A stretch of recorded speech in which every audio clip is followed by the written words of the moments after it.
My name is Leanne.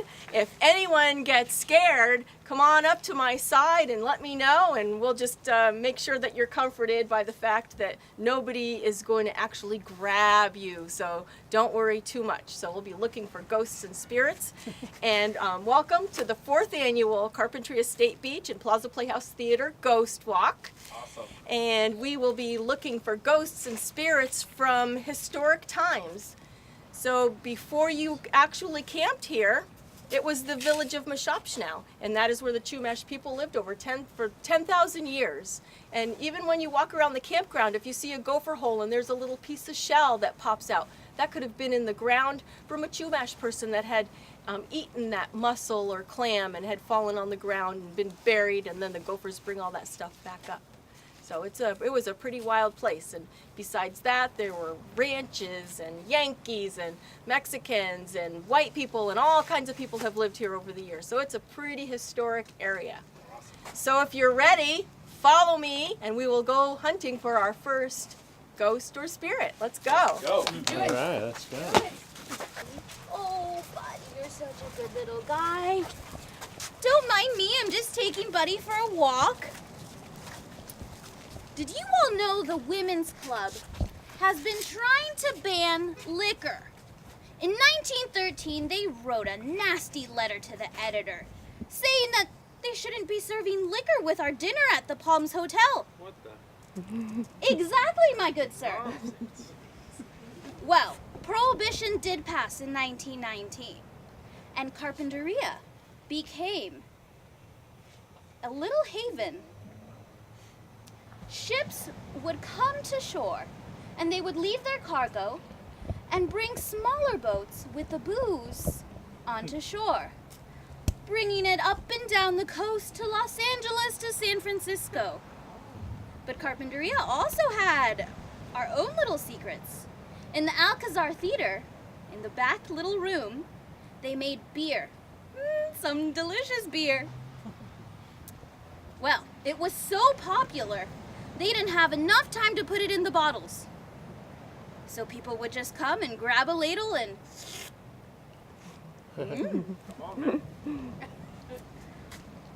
Buddy? Oh, Buddy, leave that man's leg alone. Come on. Come on, Buddy. One time I was walking Buddy on this beach, and he found a piece of rope. So I said to myself, Rosie, that is a good piece of rope.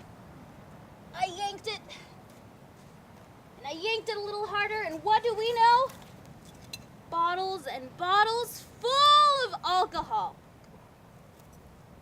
Well, I just took them all home, and I had enough bottles to fill up my entire storeroom. You should have seen the look on Fred's face when he came home. Well, people tried to find their own luck on the beach. But I think I was the only one to find the lost bottles on the beach. See, I think that someone on the ship must have thrown their cargo overboard so they wouldn't get in trouble. And I found my own little treasure. Come on now. Whoa. She gone. Save some for me.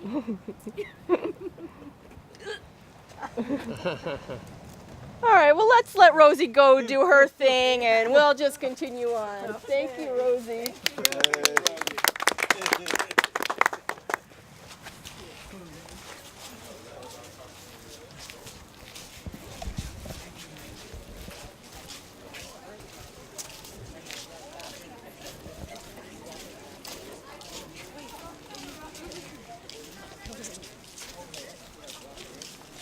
Watch your step, there's a curve right here.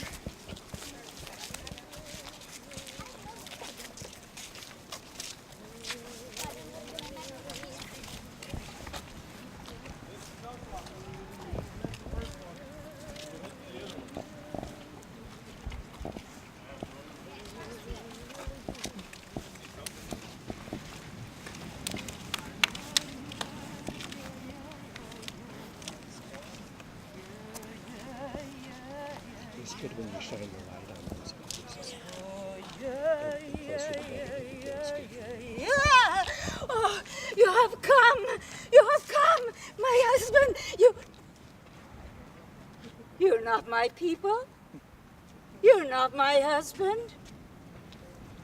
I have not slept for 5 days. I'm waiting for my husband to return. They left 5 days ago, my husband and the men. They went out to Santa Cruz Island, the birth of our people, the Chumash. And they have not arrived, and I will not sleep till my husband returns. 5 days they left. 5 days they've been gone. They left in our new tomol canoe, the tomol that was brought by the spirits down on the ocean, a big, beautiful redwood log that we could make into a safe tomol. 5 days they've been gone. I've tried to keep myself busy with collecting acorns, which we grind so we can use it for flour to bake. I've been making baskets. I've been doing everything I can. I've been making the shells into trading beads, but I'm waiting for them to come back. This is the time of year when they go out there to get the fish and check their nets. And they bring back shells and seals. Oh, you have to excuse me, I'm so tired. I have not slept for 5 days. I will not sleep until my husband returns.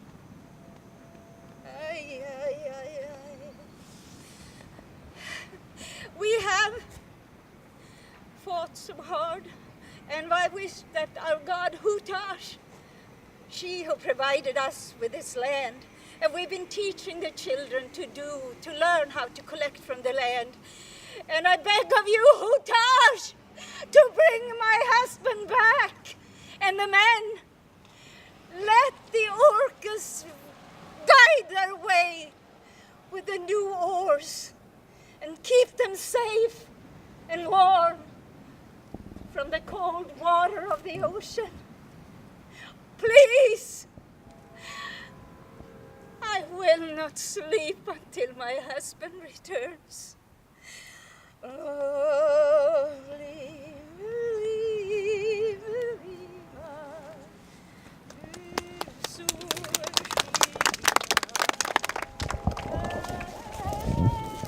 Let's leave her to her sorrows.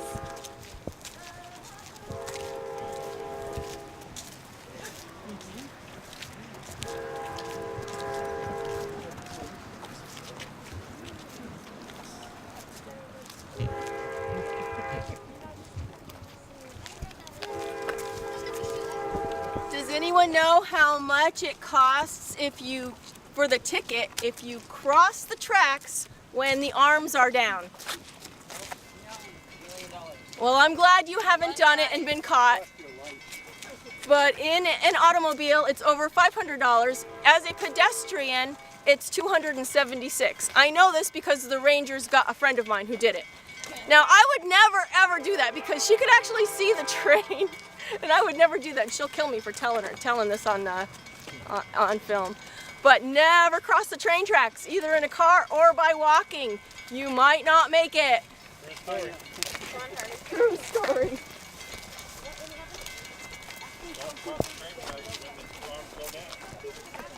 Oh, have you seen Jerusalem beetles before?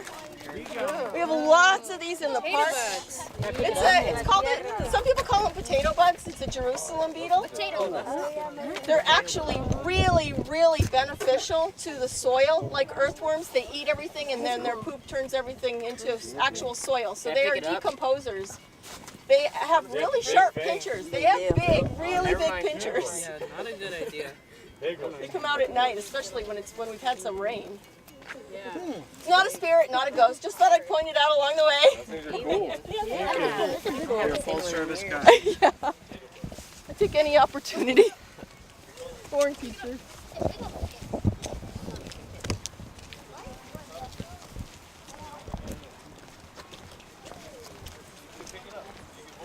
Can you have the light on in between two?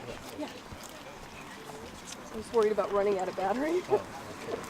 I have a flashlight in my pocket too. But if you think there's a problem, you can turn it on. Yeah, so far so good. I've never changed this. I've had it for I don't know how many years, and I've yet to change the battery. So I'm like, it's got to be starting to get low. Watch out for the teeth right here as we make this turn. You got the backup teeth. So watch your step right there.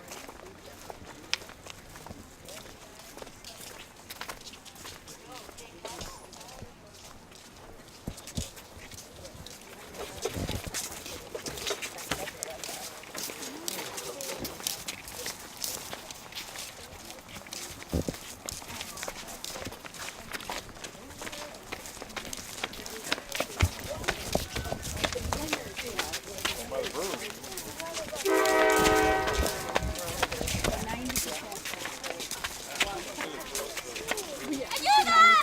Ayúdame! Help me! Help me!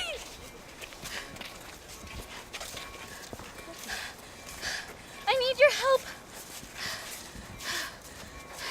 Me llamo Doña Cipriana. I was born in Mexico City, la Ciudad de Mexico, in 1818. I was kidnapped by my nurse when I was 5 years old. My father paid the ransom. And then, with my luck, I was married off at 15 years old. 15! I married Coronel Flores. He was the first and last comandante of the Presidio of Santa Barbara. When we were married, we moved to Santa Barbara. After being here for a while, in 1846, the Yankees were coming. We saw them on the shore. We knew that they were coming. We hid. We closed all the doors and shut all of the windows. My husband whispered and said, "No tengas miedo. Don't be afraid. They won't do anything, those Americans. They'll just take down our flag and replace it with their own Star and Spangled Banner." I couldn't let them do that. Take down our beautiful Mexican flag. So I went out there.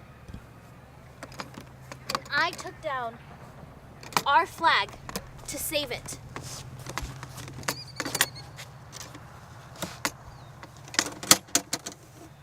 Our beautiful green, verde, white, blanco, red, rojo. Nuestra bandera, our flag. I couldn't let the Americans take it from us.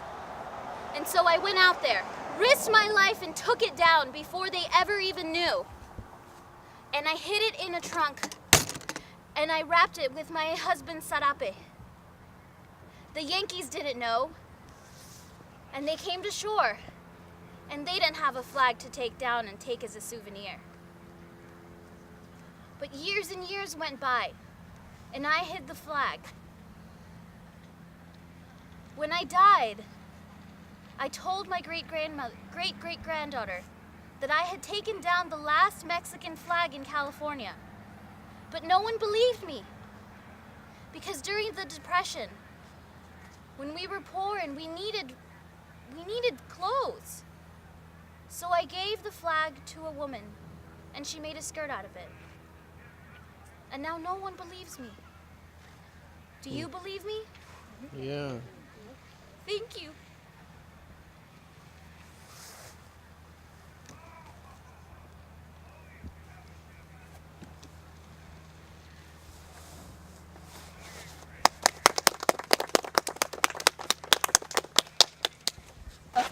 Okay, let me go first. Most of them were a lot larger than this. I found it! This is where I will build my mission. A beach with no stone and very good sand, I told Captain Gaspar de Bartolo as we settled in for the night.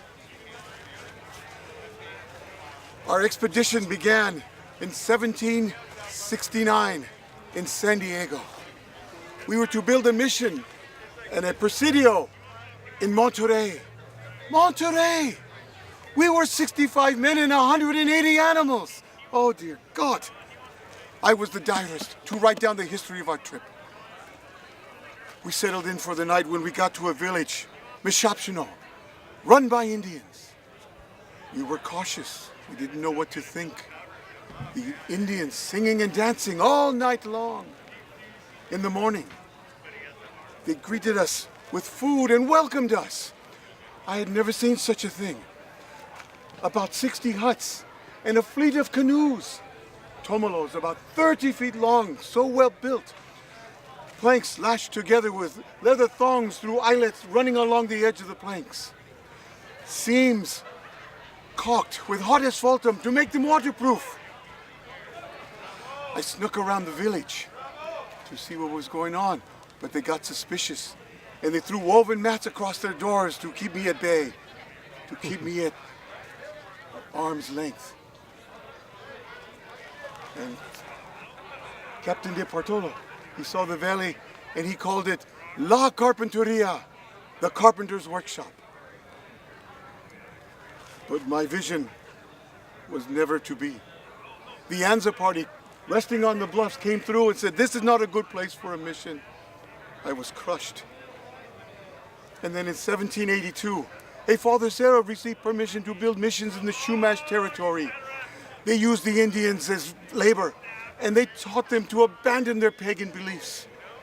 That was the end of the Chumash territory. I was crushed.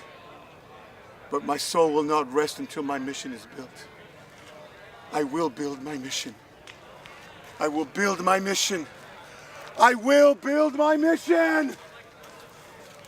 Thank you, Father Crispy. And guess why they did not build a mission in Carpinteria? Why? Not enough water. Sound familiar? Really? So that's why it was made in Santa Barbara on a bigger river stream. All right, we're gonna exit and take a left.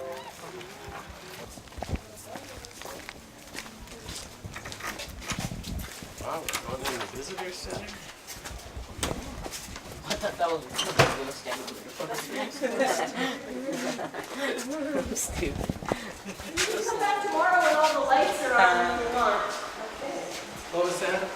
You can come back tomorrow when all the lights are on. Oh, looks like a man's coming out! Oh my gosh!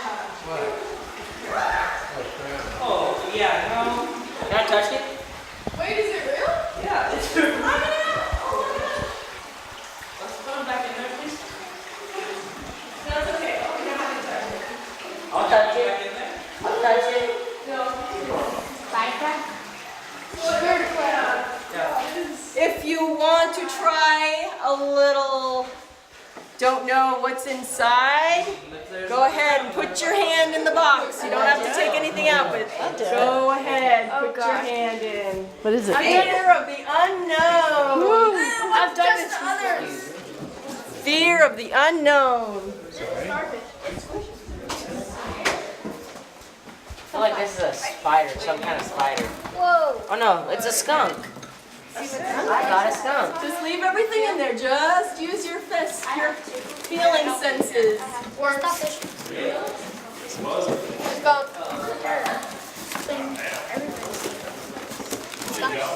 worms. And that's probably spiders. I'm not gonna touch it.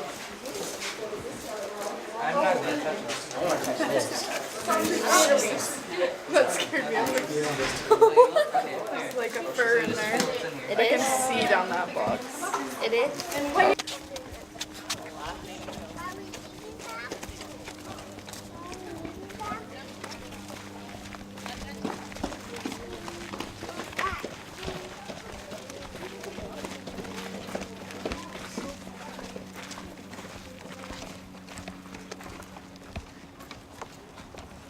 Those are going to be slippery. You guys watch out. Up there. Everybody down here.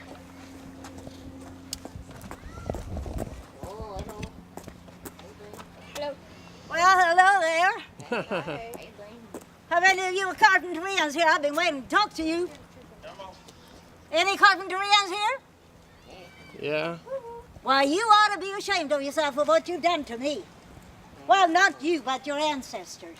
I gotta tell you, my name is Mary Toby, and I am originally from Massachusetts, but I came out here with my husband because he was a sea captain out here, and the ship capsized, so no more fishing for him. Well, so we moved down here to Carpinteria and moved into the back of the post office. That was in 1892. Yeah, 1892. Well, we moved into the back room of that post office up here on Linden.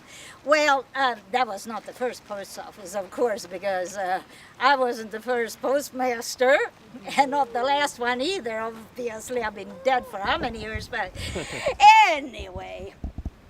The post office used to be, they had a postmaster up at Pedro's Whiskey Shop, which was also the stagecoach where they dropped off all the mail in those days. Well, that was a good one-stop shop because you had get your mail and then just get your whiskey and off you went.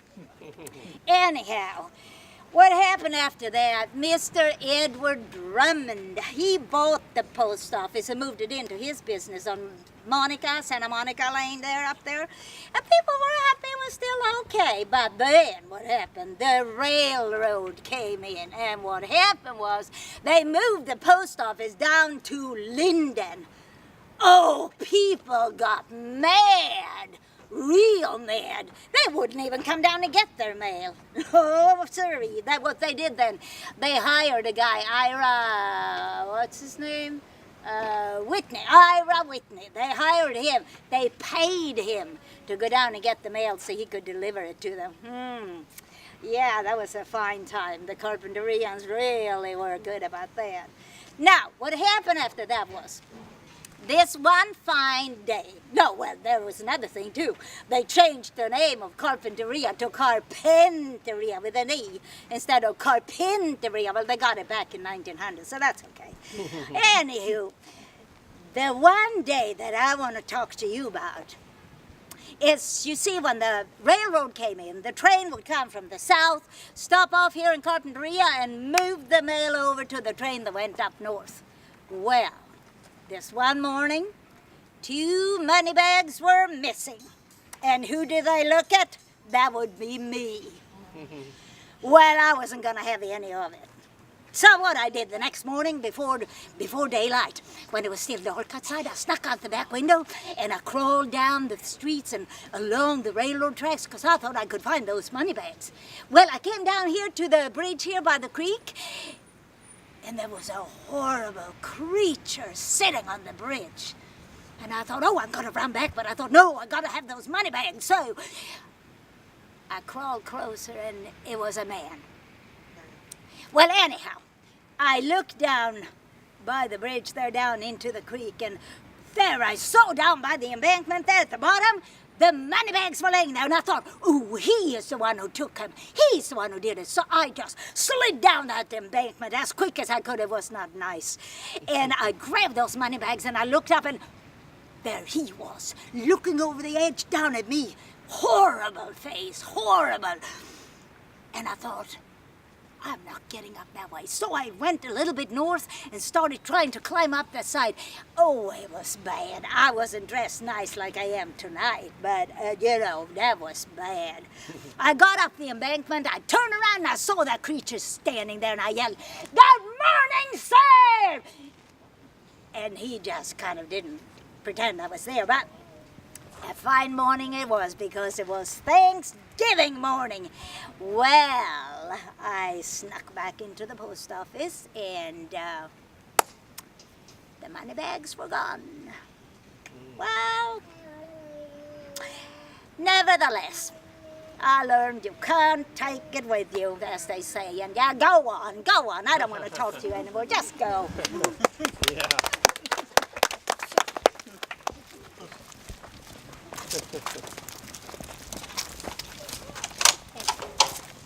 Was the first female postmaster in Carpinteria, Can you and put it on she. yourself? So, just as a comment, Mary Toby was the first female postmaster of Carpinteria. And also, she doesn't really remember it. She's just a spirit. She's very old. She didn't take the money. She's remembering that she did, but she didn't. She returned it. She was a good woman. Yeah.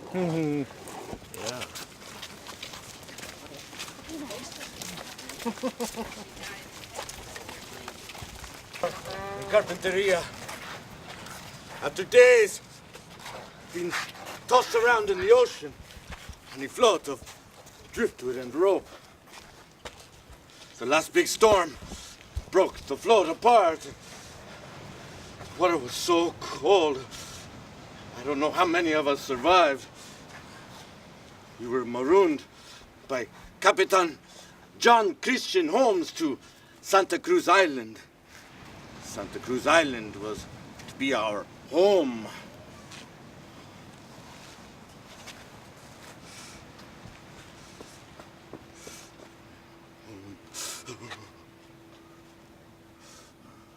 I will not tell you my name or the terrible things that I have done in the past. But when I was caught by the Mexican authorities in Acapulco in 1830, should make up for all my wrongdoings. Our sentence was a ticket north on the American brig Maria Esther.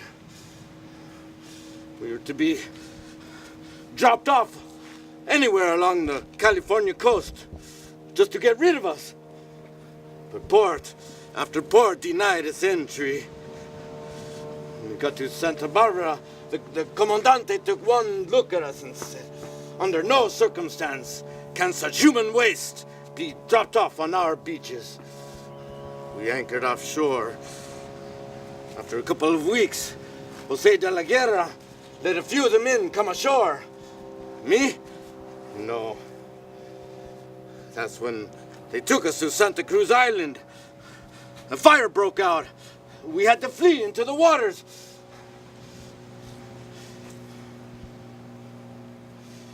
We were caught, flogged, and imprisoned. I don't know what was worse, be burned alive on the island or flogged. My soul still lives here in Carpinteria, and my descendants are still here. So you better watch out. I've got my eye on you. Let's not let them look too long. Let's get going.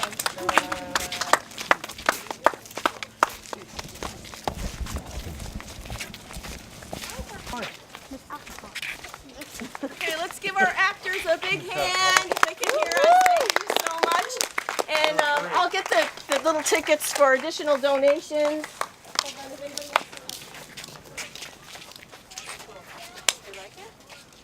Yeah.